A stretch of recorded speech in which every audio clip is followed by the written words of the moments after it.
For a while there in the late 80s to early 90s, my Saturdays would involve jumping on an early morning train into the big city, on the hunt for the latest and greatest arcade gaming had to offer. From the 3-cabinet mom-and-pop darbs to the multi-tiered megazones packed back to back with cabinets, ranging from Pac-Man to Power Drift, you never knew what you were going to come across. Machines came and went on a weekly basis. You snooze, you lose. Info was also almost non-existent on machines. It was either by word of mouth or tiny subsections in my favorite gaming magazines, which usually had small 2 to 3 pages dedicated to the latest from Japan. You then had to hope you actually by some random luck ran across the game that you wanted to play though. On one of the big multi-floored beachfront arcades is when I first played today's game. As soon as I saw the attract mode, I knew who made it. That distinct graphic style was a dead giveaway, and as soon as the Capcom logo appeared, I knew the sign of quality and immediately started slapping in my money. It was Mercs, Capcom's 1990 run-and-gun military shooter and a long overdue sequel to Commando, their mid-80s arcade hit, although at the time I had absolutely no idea it was supposed to be a sequel, as it felt more along the lines of Akari Warriors in terms of gameplay. The versions that I always seemed to come across were either the single or 2-player ones, but it was originally designed as a 3-player shooter fest, with you taking the role of either 3 military soldiers, Super Joe, the maniac from Commando,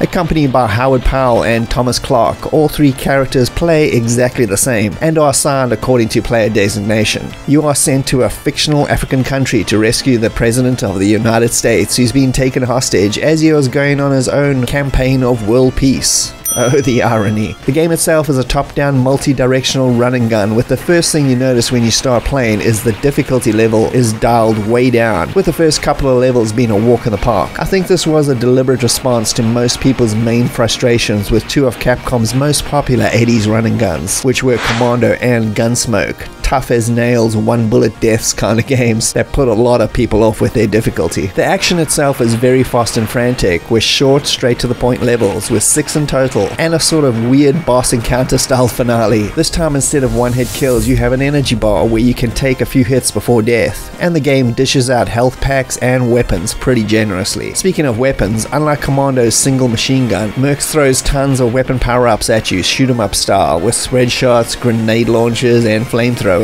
among some of the arsenal. You also, instead of basic grenades, have a screen-killing bomb called a Mega Crush, which obliterates everyone, and saving a few of these for boss encounters wipes them out pretty quickly. Besides hordes of cannon fodder troops you massacre, you also have to deal with tanks, gun emplacements, and a multitude of bosses, from Harrier jump jets, giant tanks, gunships, boats, trains, and more. Taking its cues no doubt from Akari Warriors, you can also jump into a multitude of vehicles, from jeeps, tanks, hovercraft, and even gun emplacements for some high-powered slaughtering. My advice is if you pick up a flamethrower, stick with it. Avoid all weapon pickups from then on.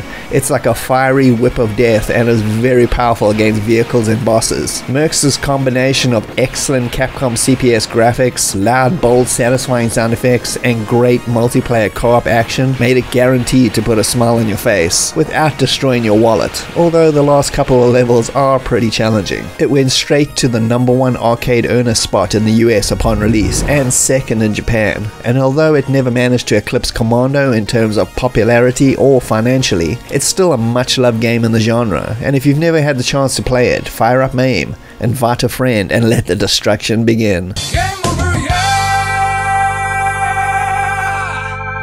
And thanks for joining me, Bastish B, at 64K. If you can like and subscribe, that would be greatly appreciated, and I'll see you next time. Cheers.